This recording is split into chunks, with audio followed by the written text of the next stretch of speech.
Dies म्हणजे काय? Direct non stop गेला तो पुढे काय ना सांग. In 1973 and CSUX in the name and on behalf of an company without press registration. 1972 मध्ये काय घडलं? बी आणि सी स्यूएक्स, बी आणि सी ने स्यू केलं एक्सला in the name and on behalf of A and company. Partnership फर्मचं नाव होतं ए अँड कंपनी. जसं आता अकाउंटच्या लेक्चरला एका मुलीने प्रश्न विचारला की शेवटी नाव अँड कंपनी आहे, कधी कंपनी असते का? नाही. लिमिटेड शब्द असेल तर कंपनी असते. इथे ए अँड कंपनी ही कोणती आहे? Partnership firm. किती पार्टनर होते? एच गेला तरी फर्मचं तसंच चालू होतं. त्यांनी नवीन रजिस्ट्रेशन केलेलं नव्हतं. 1972 मध्ये एका व्यक्तीने पैसे बुडवले, एक्स नावाचा तो व्यक्ती. आम्हाला आता त्याच्या विरुद्ध केस करायची आहे. तर सांगा आम्ही केस करू शकतो का? नाही. का बरं? फ्रेश रजिस्ट्रेशन नाही केलं. उत्तर चूक. करू शकतो. Requirement should be satisfied under section 69(2).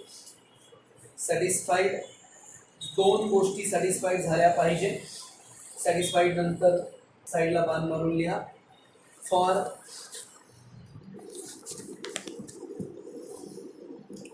Making case, for making काय? केस करण्यासाठी. First, the suit must be instituted that is started on behalf of the firm which had been registered. काय करावी लागते ती? रजिस्टर करावी लागते. पहिली गोष्ट, the suit must be instituted मतलब started on behalf of the firm which had been registered. जी फर्म रजिस्टर्ड आहे म्हणजे Nandini. The person suing had been shown as a partner in the register of the firm. The person swing, जे आज Suu करण्यासाठी आलेले आहेत, जे कोर्टात स्यू करायला उभे आहेत, had been shown as partner in the register of the firm. ते गव्हर्नमेंटकडे जे रजिस्टर असतं, रजिस्टर ऑफ असतात, त्याच्यामध्ये त्या पार्टनरची नावं असली पाहिजे. पहिली गोष्ट फर्म रजिस्टर्ड पाहिजे. दुसरी गोष्ट, जे आज आलेले आहेत त्या सगळ्यांची नावं त्याच्यात असली पाहिजे. पुढे In view of this position, case by D. पुढे In view of this position, case by D and C is maintainable that is can be filed because B's and C's name was inserted. In view of this position, ह्या पोझिशनचा विचार करता case by B and C, B आणि C कडनं केली जाणारी case is maintainable. Maintainable म्हणजेच can be file, करू शकता आहेत, बिकॉज बी आणि सीचं नाव सर्टिफिकेटमध्ये आहे. जज विचारतील तुमच्या पार्टनरशिप आहे, ते म्हणतील आम्ही बी आणि सी.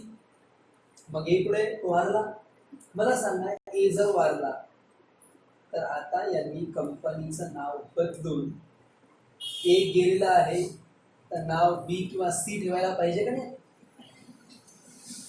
कसं काय? अरे ज्याचं नावाने ठेवलं तोच गेला, मग काय करतो?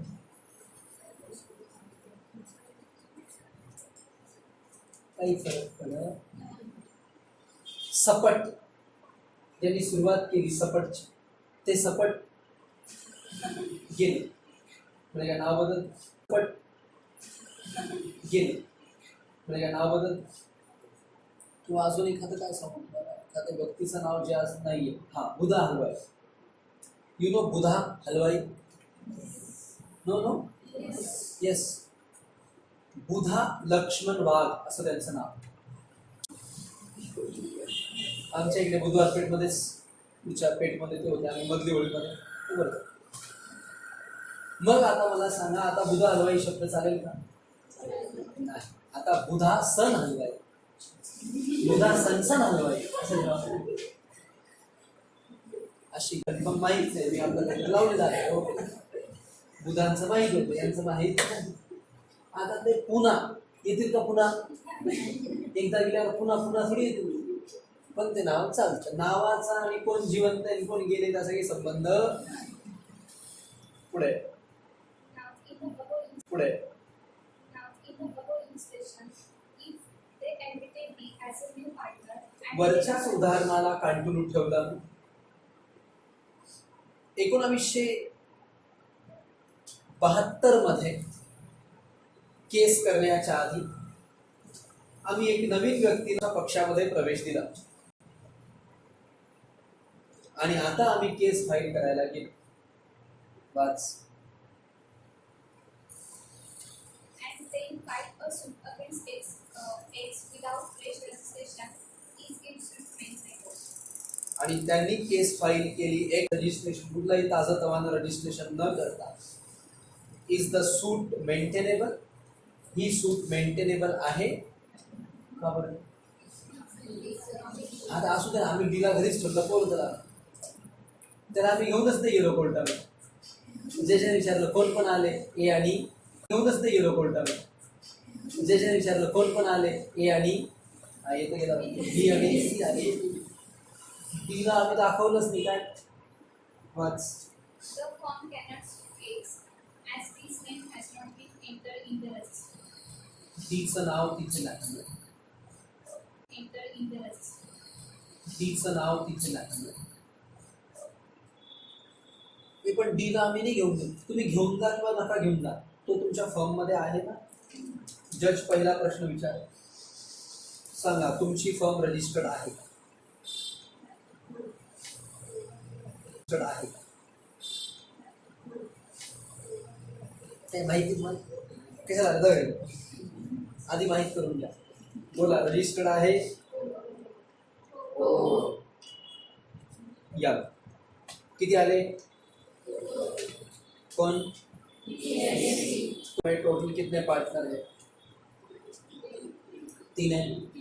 इधर सर्टिफिकेट में भी कितने नाम है? 3. नो प्रॉब्लेम, नो प्रॉब्लेम नाही, फक्त संख्याने मोजायची असते, नाव पण मोजायची असते. कळलं का? तुमच्या लग्नात तुम्ही 1000 लोकांना बोलवले, 1000 आले, पण वेगळेच आले ज्यांना आमंत्रण नव्हतं तेच आले. इकडे 1000 आले, कोणी पण येऊ दे, आपल्याला असं पाकिट द्या जेव्हा असं नसतं. अहो इथे केटरिंग किती महाग असतं. पाकिट देतात 100, 200, 500चं, खाऊन जातं 1000-1000चं. अवघड जाताना परत पाणीपुरी घेऊन जातात ते लोक. असे विचित्र प्रकार करायचे. काही तर इतके विचित्र असतात. असे विचित्र प्रकार करायचे. काही तर इतके विचित्र असतात. जाता जाता पान घेतात, एक तोंडात, एक इकडे हातात, एक इकडे हातात. काही तर बावड खिशात पण ठेवतात, मग डाग पडतो. असं करायचं. तर खिशात काय ठेवायचं, काय नाही ठेवायचं. बरं, तर इथे पण असं काही ठेवायचं नाही. तर जज त्यांना विचारणार, तुम्ही आज किती आहे? कोण कोण? बी, सी आणि डी. डीचं नाव आहे का इथे? मग हा म्हटलं सर डीचं नाही आहे, पण जो ए होता त्याच्या जागी त्याला घेतलेलं आहे. असं याच्या जागी हे झालं, असं याच्या जागी हे झालं नाही.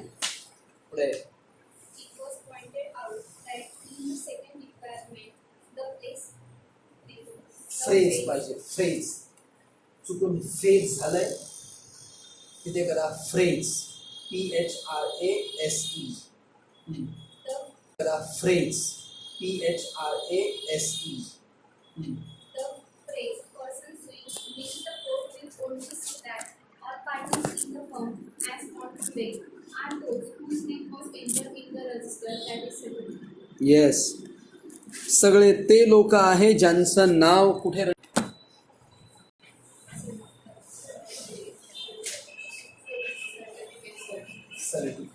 सर्टिफिकेट मध्ये त्यांचं नाव रजिस्टर.